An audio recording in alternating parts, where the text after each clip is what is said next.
My narcissistic mom stole every boyfriend I ever had for years, until I introduced her to my gay best friend, destroyed her life. I'm Nicole. I'm 26, and for the past 8 years, I've watched my mother systematically destroy every romantic relationship I've tried to build. Not through disapproval or cold shoulders, that would have been easier to deal with. No, my mother, Vanessa, destroys my relationships by seducing the men I bring home. The first time it happened, I was 18 and dating this sweet guy named Brandon from my community college. He worked at the campus bookstore and wrote terrible poetry that he'd nervously share with me over coffee.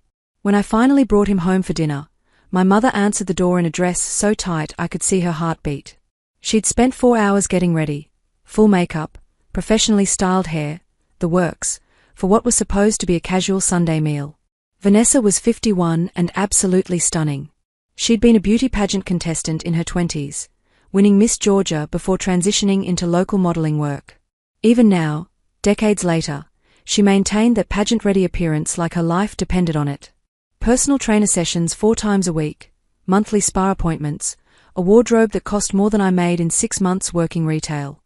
The moment Brandon walked through our front door in suburban Atlanta, I watched my mother's eyes light up with that calculating gleam I'd come to recognize. "Nicole didn't mention how handsome you were," she said, pulling him into a hug that lasted at least 10 seconds too long. Her hand lingered on his shoulder. "I can absolutely see the attraction." During dinner, she peppered him with questions, normal getting-to-know-you stuff, except for how she kept touching his forearm every time she laughed, which was constantly. "You know, Nicole never brings anyone around," she told Brandon while I was in the kitchen refilling the sweet tea pitcher. I was starting to worry she'd never find someone worth her time. When I returned, Brandon looked uncomfortable, shifting in his seat while my mother leaned forward, giving him what she probably thought was a maternal smile but looked more like something from a perfume commercial. After he left, she cornered me by the staircase. "He seems nice, sweetheart," she said in that tone that meant criticism was coming. "A little ordinary for you, though. I mean, working at a college bookstore? You could probably aim higher." This became her pattern with every guy I dated. First, she'd flirt aggressively to test if they'd respond to her attention. Then she'd plant doubts in my mind about whether they were good enough. Meanwhile, she'd start texting them privately, finding excuses to invite them over when I wasn't home. It worked with Brandon. It worked with the next 2 guys after him. They'd all get confused and overwhelmed by the weird dynamic with my mother, and eventually, they'd just disappear rather than navigate whatever psychological maze she'd constructed. But then I met Connor. Connor was different from the others. He was a 5th-grade teacher at an elementary school near my apartment in Midtown Atlanta, genuinely kind, patient, the type of guy who remembered small details about conversations we had weeks earlier. We'd been dating for 5 months when I finally worked up the courage to bring him to Sunday dinner at my mother's house. I'd warned him, of course.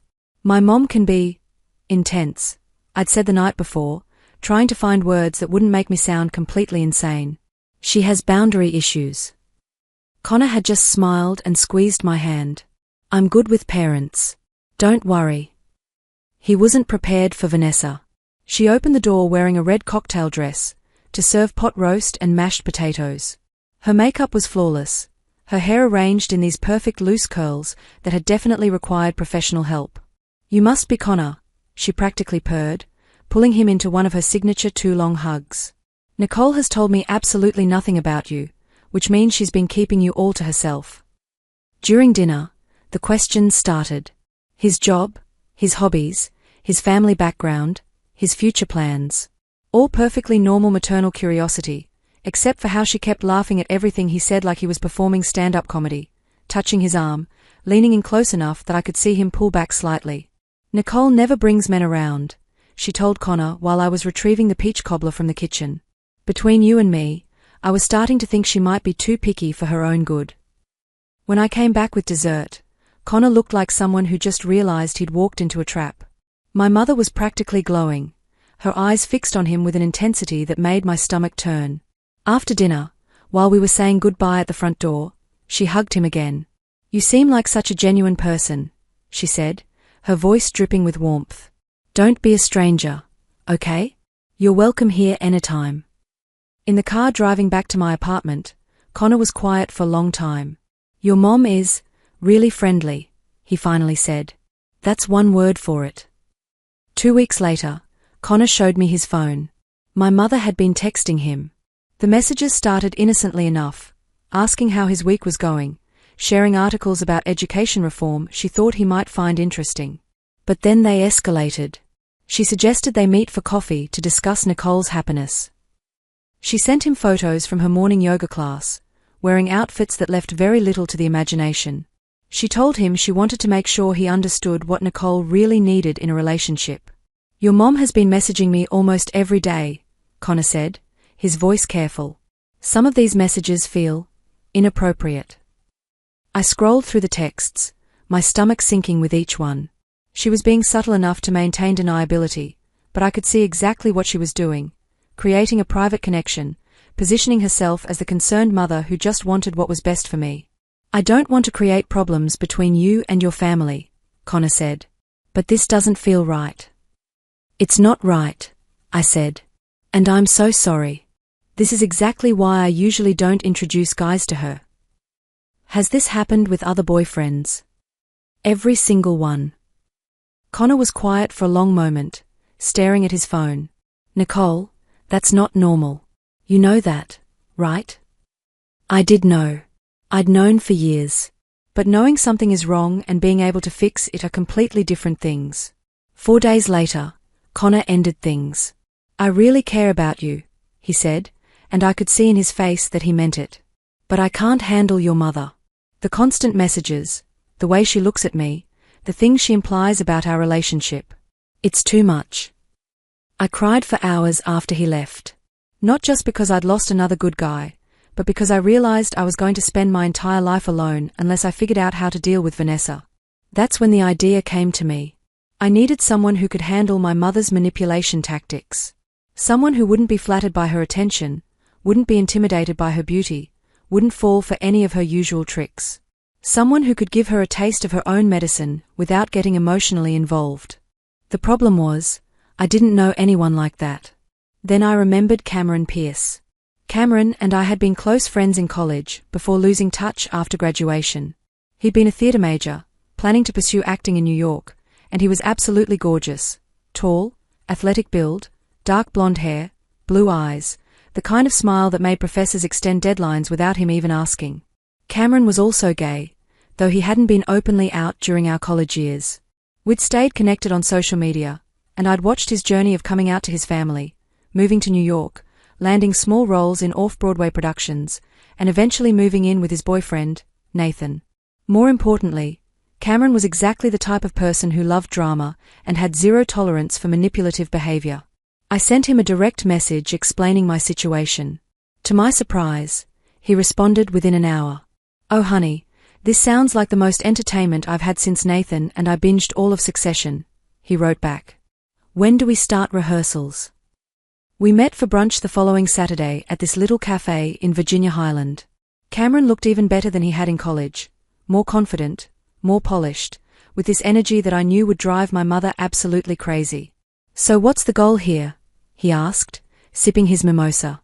Are we trying to make her back off, or are we going full psychological warfare? I just want her to leave my actual relationships alone, I said. If she's focused on you, maybe she'll stop sabotaging my real dating life. Got it. So I need to be charming enough to capture her attention, but unavailable enough to frustrate her. Exactly. We spent the next 2 hours working out our backstory. We'd reconnected at a mutual friend's wedding 3 months ago, had been dating seriously for 2 months, and things were getting pretty serious. Cameron would be attentive but not overly affectionate, successful but not flashy, interested in her opinion but not seeking her approval. The key, Cameron explained, leaning back in his chair, is to make her feel like she's in competition with you. Like I might choose her if she plays her cards right, but I'm not quite convinced yet. That sounds manipulative. It is manipulative. But it's also exactly how her brain works, right? She can't stand the idea that you have something she can't have. 3 weeks later, I brought Cameron home for Sunday dinner. My mother answered the door in a dress I'd never seen before, emerald green, designer label, probably cost more than my monthly rent. Her hair and makeup were absolutely perfect, like she just stepped out of a salon. She took one look at Cameron, and I watched her pupils literally dilate. "You must be Cameron," she said, extending her hand like she expected him to kiss it. "Nicole has told me absolutely nothing about you, which is very unlike her." "All good things, I hope," Cameron said, giving her that $1,000,000 smile he'd perfected during his theater training. "And you must be Vanessa. Nicole definitely didn't mention how beautiful her mother is." I watched my mother practically melt. She actually giggled, a sound I don't think I'd heard from her since I was a child, and ushered us into the living room, immediately launching into full hostess mode. Over dinner, she'd made her famous herb-crusted chicken, which she only prepared for special occasions. Cameron was absolutely masterful. He asked about her pageant days, complimented her cooking with specific details about the seasoning, and listened intently to her stories about the fascinating people she'd met during her modeling career. But he also kept one hand on my knee under the table, and made sure to include me in every conversation.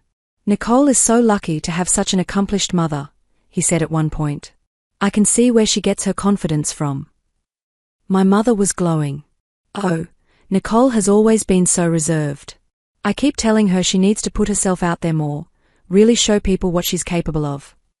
"I think Nicole is perfect exactly as she is," Cameron said, squeezing my hand. "But I'd love to hear more about your pageant experiences. That must have been incredible." For the next hour, my mother regaled us with stories I'd heard 1,000 times, winning Miss Georgia, the photo shoots, the minor celebrities she'd met. Cameron laughed at all the right moments, asked thoughtful follow-up questions, and made her feel like the most interesting person in the world. After dinner, while I was loading the dishwasher, I could hear them talking in the living room. Cameron was asking about her workout routine and skincare regimen, telling her she looked at least 15 years younger than her actual age. "Nicole is so fortunate to have someone who appreciates quality," my mother said, her voice carrying into the kitchen. "I definitely appreciate quality," Cameron replied, and I could hear the smile in his voice. When we left that night, my mother hugged Cameron goodbye and told him he was welcome absolutely anytime, which she'd never said about any of my previous boyfriends. "She likes you," I said as we drove away in his car. "Oh, she more than likes me," Cameron said. "Did you see her face when I complimented her dress? She's already planning our illicit affair in her head." "That's disgusting. That's my mother." Welcome to psychological theater, my dear. Over the next several weeks, Cameron's performance was perfect. My mother started texting him within 3 days of that first dinner, innocent messages at first, asking how his auditions were going, sharing articles she thought he might find interesting about the New York theater scene. Cameron showed me every single message and carefully crafted his responses to keep her interested, but never quite satisfied. He was friendly but not flirty, appreciative but not pursuing.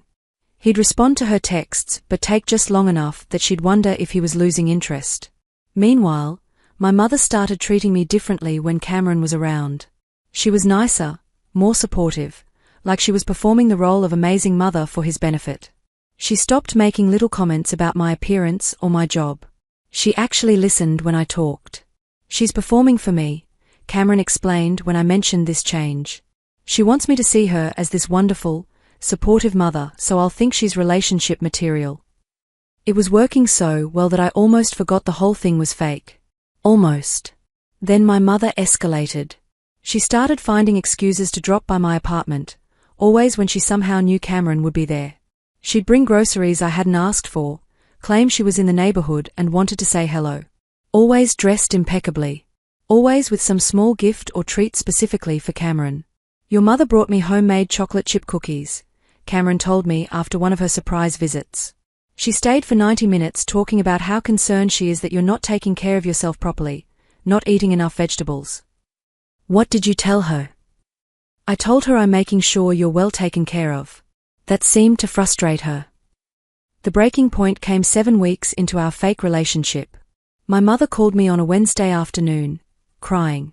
"Nicole, I need to tell you something," she sobbed into the phone. "I think I'm falling in love with Cameron." My stomach dropped. "Mom, what are you talking about?" "I know it's wrong. I know he's your boyfriend, but I can't help how I feel. He's just so wonderful, so understanding in a way most men aren't. The way he really listens when I talk, the way he sees me as more than just someone's mother." "Mom, You've known him for less than 2 months. Sometimes that's all it takes to recognize a real connection. Look, I don't want to hurt you, but I think Cameron might have feelings for me too. The way he looks at me, the things he says, I think he's only staying with you because he doesn't want to hurt your feelings. I was quiet for so long that she asked if I was still on the line. I'm here, I said finally. Maybe we should all sit down and talk about this like adults, she continued.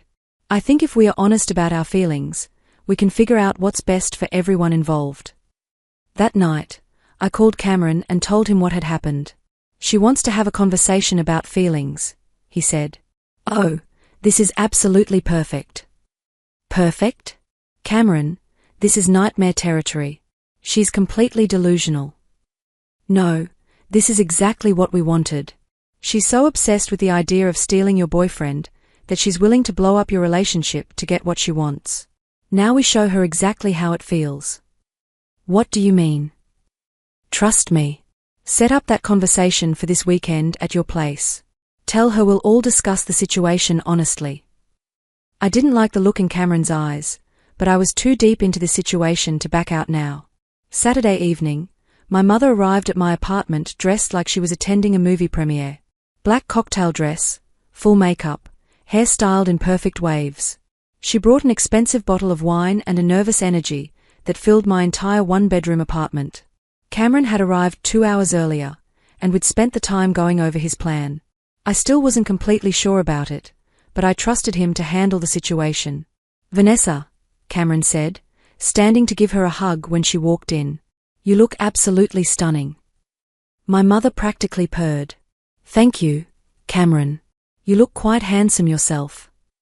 We sat in my small living room, the three of us forming an awkward triangle on my couch and chairs. My mother kept glancing between Cameron and me, like she was trying to read the temperature of the room. So, she said finally, I think we all know why we are here. We do, Cameron agreed. And I want you to know how much I appreciate your honesty, Vanessa. It takes real courage to admit your feelings. My mother's face lit up. I'm so glad you understand. I was worried you'd think I was terrible. Not at all.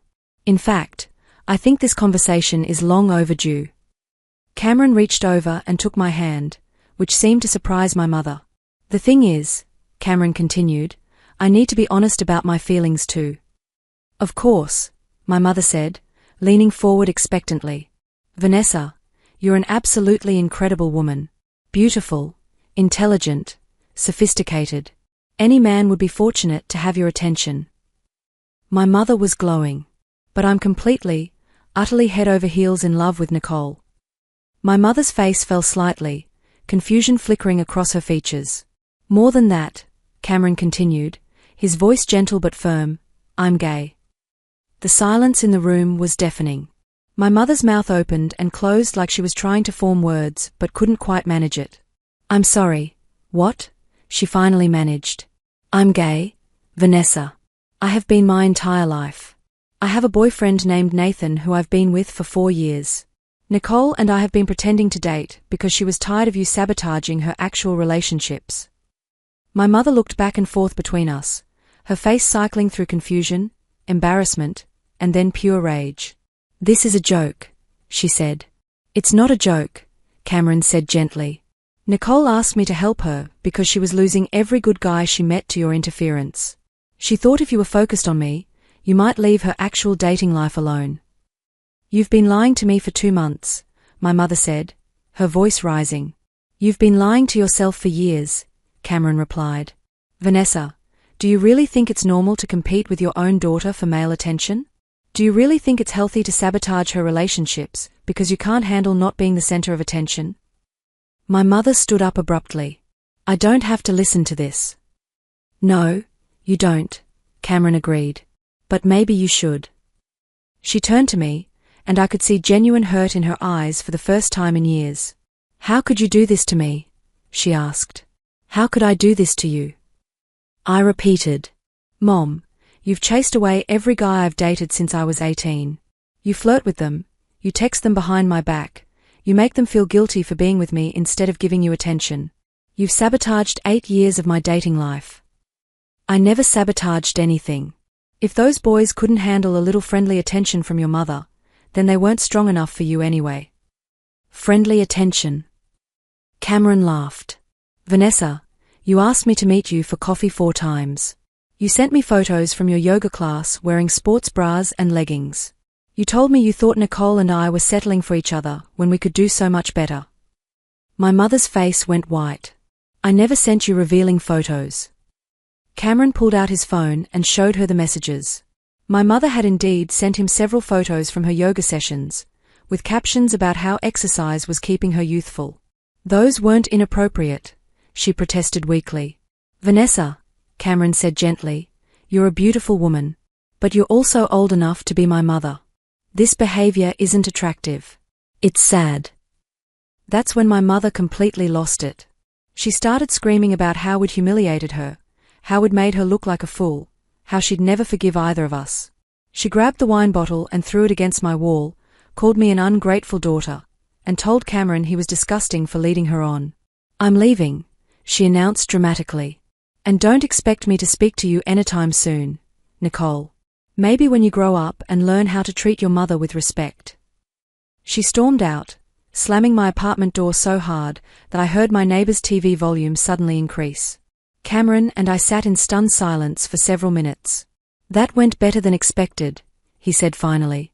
Better? She threw a bottle at my wall. But she's not going to bother your next boyfriend. Trust me, she's way too embarrassed to pull her usual routine after this. Cameron was right, but not in the way either of us expected. For the next month, my mother didn't contact me at all. No calls, no texts, no surprise visits. It was the longest we'd gone without speaking since I'd moved out of her house after college. I was starting to think maybe I'd finally gotten through to her, that the shock of being called out so publicly had made her realize how inappropriate her behavior had been. Then I got a call from my Aunt Linda, my mother's younger sister. Nicole, honey, I need to tell you something about your mother, she said. She's been staying with me since your confrontation, and she's been telling everyone a very different version of what happened. What do you mean? According to Vanessa, you brought home a gay man and pretended he was your boyfriend because you were jealous of the attention he was giving her. She's saying you orchestrated this whole thing to humiliate her because you can't stand that men find her attractive. My blood ran cold. That's not what happened. I know that, sweetheart. But she's been calling everyone in the family, all her friends, even posted cryptic messages on Facebook about family betrayal and narcissistic children who abuse their parents. I spent the rest of that day fielding calls and messages from relatives who wanted to know my side of the story. Some believed me. Others seemed convinced there had to be some truth to my mother's version. The worst part was seeing how she twisted everything on social media, posting cryptic messages about family betrayal, sharing articles about ungrateful children, getting dozens of sympathetic comments from people who had no idea what had really happened. She's doing exactly what she did to your boyfriends, Cameron pointed out when I called him in tears. She's controlling the narrative to make herself look like the victim. I can't fight this, I said. She's too good at this game. Maybe you don't have to fight it. Maybe it's time to let her win this round. She wants to play the victim? Let her. But that means she also has to live with the consequences of what she's claiming happened. I didn't understand what Cameron meant until the next day, when I got a call from my cousin Rachel. Nicole, I've been thinking about what your mom told everyone, she said. And I have to ask you something. If Cameron really was just a friend helping you out, why would your mother have been flirting with him in the first place? What do you mean? I mean, according to her story, she was just being friendly to your boyfriend, and you got jealous and decided to humiliate her. But if Cameron is gay and you knew that, why would she have any reason to feel embarrassed about being friendly to him? The only way her story makes sense is if she was doing something inappropriate that made the revelation embarrassing. Other family members started asking the same questions. The more people thought about my mother's version of events, the less sense it made. Within 2 weeks, the family narrative started shifting. People began asking my mother directly what she'd said and done that made Cameron's revelation so humiliating. She couldn't explain it without admitting to inappropriate behavior. Meanwhile, I started dating again. His name was Derek, and he was an architect I'd met through a friend at my graphic design job.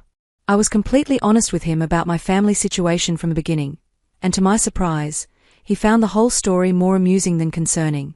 "So your mother has been sabotaging your relationships, and you hired a gay actor to pretend to be your boyfriend to teach her a lesson," he said over our fourth dinner date. "That's either the most brilliant thing I've ever heard or completely insane. Probably both. I like it. Shows creativity and problem-solving skills." Derek was different from the guys I'd dated before, more confident, more established in his career, less likely to be intimidated by family drama. When I finally introduced him to my mother 8 months later, the dynamic was completely different. She tried her usual routine, but Derek shut it down immediately.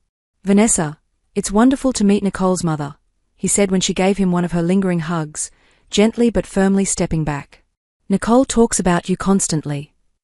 When she started asking personal questions about his job and his family, Derek redirected every conversation back to me. "Nicole didn't tell me she was interested in graphic design," he'd say when my mother mentioned something from my childhood. "Tell me more about what drew you to that field, Nicole." By the end of the evening, my mother looked frustrated and confused. Her usual tactics weren't working, and Derek was making it crystal clear that he was there to see me, not to be charmed by her. After that dinner, she barely tried to interfere in our relationship. She'd still make occasional comments about how Derek was fine or how she hoped I wasn't getting too serious too quickly, but the aggressive flirting and inappropriate texting never materialized. Derek and I got engaged 3 years later. My mother's response was telling. "Well, I suppose he's acceptable, though I still think you're both very young to be making such a big decision." We were 29 and 33. But here's what still amazes me about this whole situation. My mother never actually acknowledged what she'd been doing to my previous relationships. Even after everything that happened with Cameron, even after the family confronted her, she never admitted that she'd been sabotaging my dating life. In her mind, she'd been the victim of a cruel prank, not the perpetrator of years of emotional manipulation. And in a weird way, that was actually the perfect outcome. Because my mother's inability to see herself clearly was also what made Cameron's plan so effective. She was so focused on maintaining her victim narrative that she couldn't risk behaving the same way with Derek. If she started flirting with another one of my boyfriends, it would undermine her story about being wronged in the Cameron situation. Her own narcissism had trapped her into better behavior. The wedding itself was beautiful. My mother behaved appropriately, though she did manage to wear a dress that was arguably too attention-grabbing for a mother of the bride. During the reception, she gave a speech that was actually sweet and appropriate, talking about how proud she was of me and how happy she was to see me with someone who clearly adored me. For a moment, I thought maybe she'd finally changed.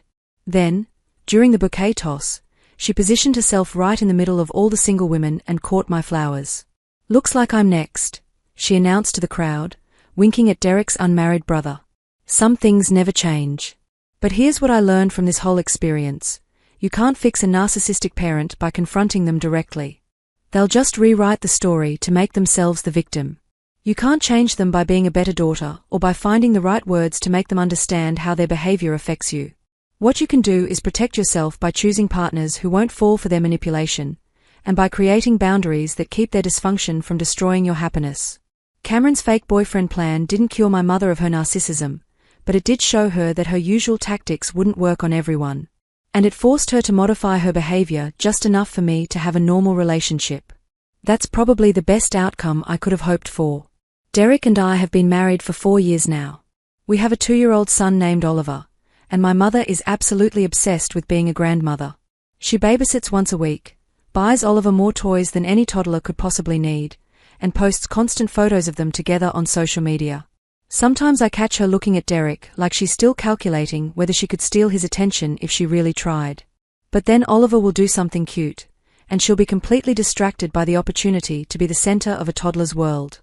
I think grandchildren might be the perfect solution for narcissistic mothers. They get unconditional adoration from someone who's too young to see through their manipulation. As for Cameron, he and Nathan got married 2 years ago. I was a bridesmaid in their wedding, and my mother was invited as my guest. She spent the entire reception trying to set up Cameron's single friends with women she knew, apparently having completely forgotten why we'd met in the first place. "Nicole, you should introduce that tall one to your cousin," she whispered during the cocktail hour. "He seems like he'd be perfect for her." "Mom, they're all gay. It's a gay wedding." "Well, you never know. Sometimes people are flexible." I just laughed. After everything we'd been through, my mother was still my mother, still beautiful, still charming, still completely unable to see the world from anyone's perspective but her own. But she was also no longer able to destroy my relationships. And that was enough. The most important thing I learned from this experience is that you don't have to fix your family to be happy. You just have to figure out how to protect yourself from their worst impulses, while still maintaining whatever relationship is possible. My mother will probably always be a narcissist. She'll probably always need to be the center of attention, always struggle with the idea that other people have needs and feelings that matter as much as hers do. But she'll also probably always be my mother. And despite everything, I do love her. I just love myself enough now to not let her destroy my happiness in the process. And sometimes, that's the most you can ask for from a complicated family relationship. The fake boyfriend plan worked not because it changed my mother, but because it changed me. It taught me that I could take control of situations that felt hopeless, that I could protect myself without completely cutting ties, and that sometimes the best revenge is simply refusing to be a victim. My mother still doesn't think she did anything wrong with my previous boyfriends. She still believes her version of the Cameron story, where she was the innocent victim of a cruel daughter's jealousy. But she also knows that her usual tactics don't work on Derek, and she's seen what happens when she pushes too far. That's probably as close to a happy ending as our relationship is ever going to get. And honestly, I'm okay with that.